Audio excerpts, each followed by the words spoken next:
One of them is you take great pictures. What camera do you use? It's technically the one that I have in my hand, so that's kind of really funny. Or you take great pictures, like what techniques can you give me? About 10 years of training and doing it in the field, so that's kind of a little bit difficult. Or, you know, the best one is like, you know, oh, the one thing that I kind of find it interesting is that every time I photograph at an event or something like that, people will hand me their iPhone, like, can you take a picture of my phone too? It's like, well, I'm responsible for to my couple, whoever hired me, to do the pictures for them, not get pictures on your phone. So that's kind of like the three questions I think that was kind of like the most interesting one that I can probably think of.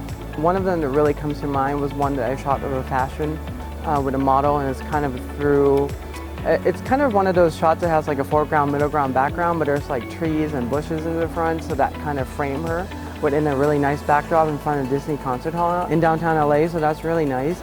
The other shot that I really like is the Aurora Borealis shot that I captured in Iceland, and that's, I think, was one of the, you know, shots that I kind of call myself, that it's just like, yeah, that comes to me. It depends. If I go out on location, like for example, traveling through Iceland was an amazing experience. That was really fun. Driving through snow, like snowstorm, it was crazy. Going ice caving, having to set the camera, like think on your feet because it's so dark in there.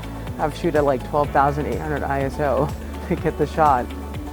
That was kind of pretty interesting. Mental preparation, I think, is the best thing. It's just it's true, because you really have to get in the zone. So if you're frustrated with something, you kind of have to just get over it and then kind of check your back at the door before you go and do the photo shoot, because otherwise everything, it homogenizes. It affects the way how you shoot.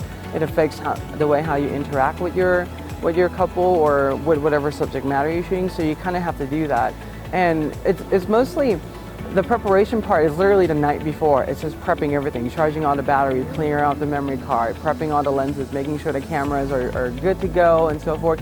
So that when I pick out the camera, I can start photographing right away rather than still changing a setting or making sure the battery is charged and so forth. And the worst thing you could ever do is actually go out on the shoot with a non-full charge battery, or a battery is almost about to run out. I've been working closely with X-Rite on color accuracy, color education. All those topics are important to me.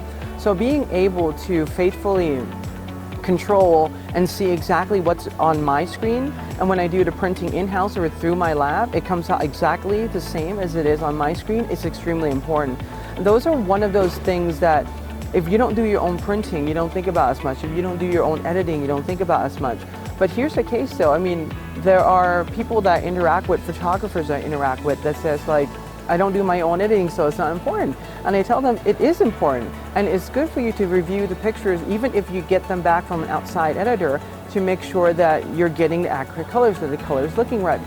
The other thing too that's important about why I love BenQ and why I love color accurate display is this.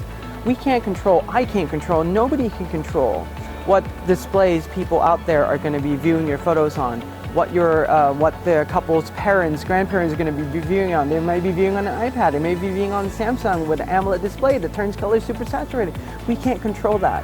But what we can tell our couples, what I can tell my clients when their color doesn't look correctly, is that all of my photos are edited for print on a reference display.